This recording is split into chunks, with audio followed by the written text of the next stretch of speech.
آپ جانتے ہیں کہ حالیہ یہ غالباً جو ہے اتوار کی بات ہے.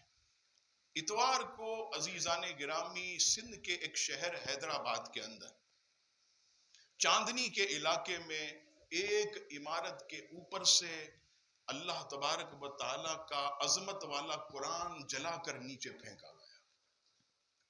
اب جیسے ہی اس کلام مجید کو چاندنی کے علاقے سے ایک عمارت ہے بہت بڑی, وہاں جیسے ہی معاذ اللہ آگ لگا کر پھینکا گیا نیچے, بس یہ قرآن پاک جو ہے لوگوں نے جب دیکھا تو پورے علاقے میں پورے شہر میں کشیدگی شروع ہو. لوگوں کے جوش ایمانی اور غیرت ایمانی نے انہیں جو ہے اپنے گھر میں نہیں رہنے دیا, بلکہ مسلمان باہر آ کر احتجاج کرنے لگے. اور جب انہوں نے احتجاج شروع کیا, کوئی پتھر نہیں, کوئی گولی نہیں, کوئی ڈنڈا نہیں, جب مسلمانوں نے پرامن احتجاج کیا, آپ سوشل میڈیا کا دور ہے, سرچ کر لے, ایک نہیں 10 بلکہ 12 کلپ جو ہے یہ سوشل میڈیا پر وائرل ہوئے. اب دیکھیے کہ ان خبیثوں کو پکڑنے کی بجائے پولیس اور رینجرز وہاں آن کر سارے علاقے کو گھیرے میں لے لیا, اور باقاعدہ آپ کو ایس ایچ او نظر آ رہا ہے ویڈیو کے اندر, آپ دیکھ لیجئے اس خبیث ایس ایچ او نے جو مسلمان قرآن کی محبت میں پرامن مظاہرہ کر رہے تھے ان کے اوپر خطرناک شیلنگ کی, لیکن وہ مسلمان پھر بھی وہاں کے شہری پیچھے نہ ہٹے. تو کیا کیا آپ دیکھیے, بد دیانتی دیکھیے ان خبیثوں کی, کہ انہوں نے جو ہے ایک سویپر جو وہاں پر عمارت میں کچرا وغیرہ اٹھاتا تھا اس کو پکڑ کر کہا کہ یہ ہے مجرم. لوگوں نے کہا یہ کائے کا مجرم ہے, اس کو تو ہم جانتے ہیں, یہ تو جمعدار ہے, کئی سال سے یہاں پر کچرا اٹھاتا, صفائی کرتا, یہ کہاں سے آ گیا. اب جو ہے پولیس اور رینجر میں خلبلی مچ گئی کہ یہ لوگ تو بڑے ہوشیار ہیں. انہوں نے کیا پھر ایک چرسی کو پکڑ کر سامنے کر دیا, یہ ہے, ارے اس کو بھی ہم جانتے ہیں, پیچھے گلی میں بیٹھ کر چرس پیتا, یہ تو مسلمان, یہ کام کیوں کرے گا. اللہ اکبر. اس طرح. اور تیسرا جو گیم کھیلا گیا, آپ جانتے ہیں یہاں پر سب کچھ بکتا ہے, مولوی بھی بکتے ہیں, مفتی بھی بک جاتے ہیں, سب کچھ پیسے کے نام پہ بکتا.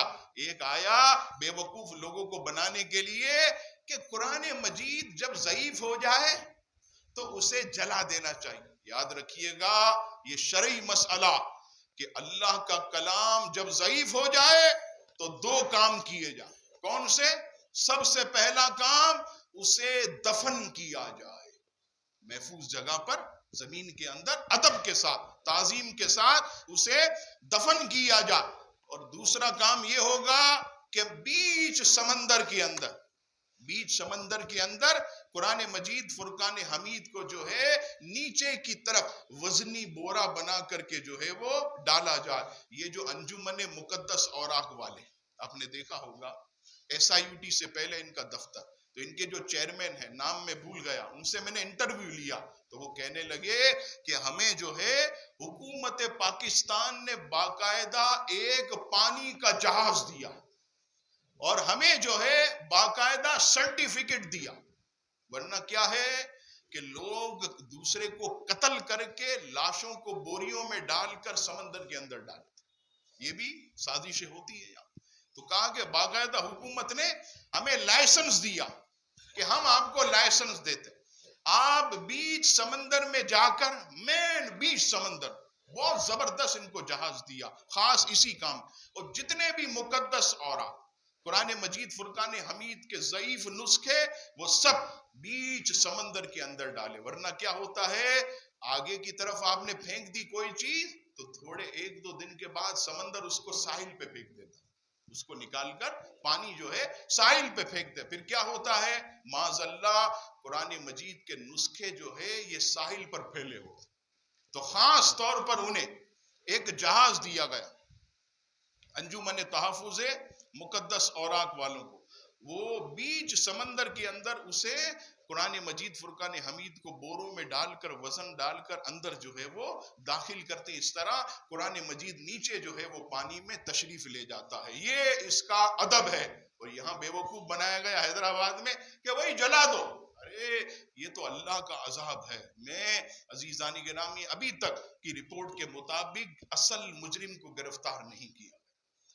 پولیس اور رینجر دن دناتی پھر رہے, میں نے خود جا کے دیکھا, دن دناتی پھر رہی ہے, لیکن کسی کو بھی نہیں پکڑی مجرم کو, بلکہ اس لیے پھر رہی ہے کہ کوئی مسلمان قرآن کی محبت میں احتجاج کرے تو اسے پکڑ کر لے, یعنی الٹا چور کوٹوال کو ڈانٹے, یہ سارا نظام.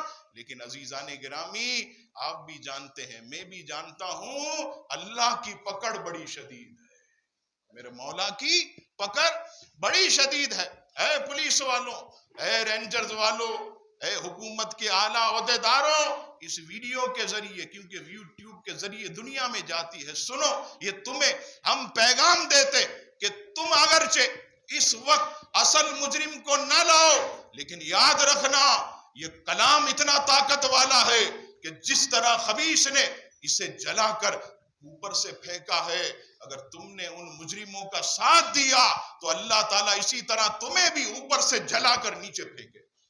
تمہیں جو ہے کوئی اٹھانے والا نہیں ہوگا. تو وہ وقت آئے کہ تم جلائے جاؤ, تم غرق ہو جاؤ, تمہارا ملیا میٹ ہو جائے, تم تباہ ہو جاؤ, برباد ہو جاؤ, تمہارا سب کچھ نیست و نابود ہو جائے, اس سے پہلے اصل مجرم کو نکال کر اسے سزا.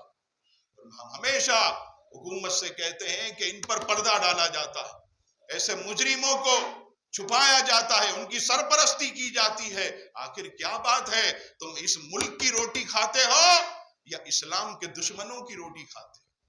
تم اس ملک میں بیٹھ کر عیاشیاں کرتے ہو, تمہاری عیاشیاں ختم نہیں ہوتی, اور اسی ملک کے اندر بیٹھ کر جو ملک اللہ اور اس کے رسول کے نام پر حاصل کیا ہے, اس ملک کے تم دشمن بنے ہوئے ہو, اسی کے اندر قرآن کے نظام کے اندر تم تحریف کرتے ہو.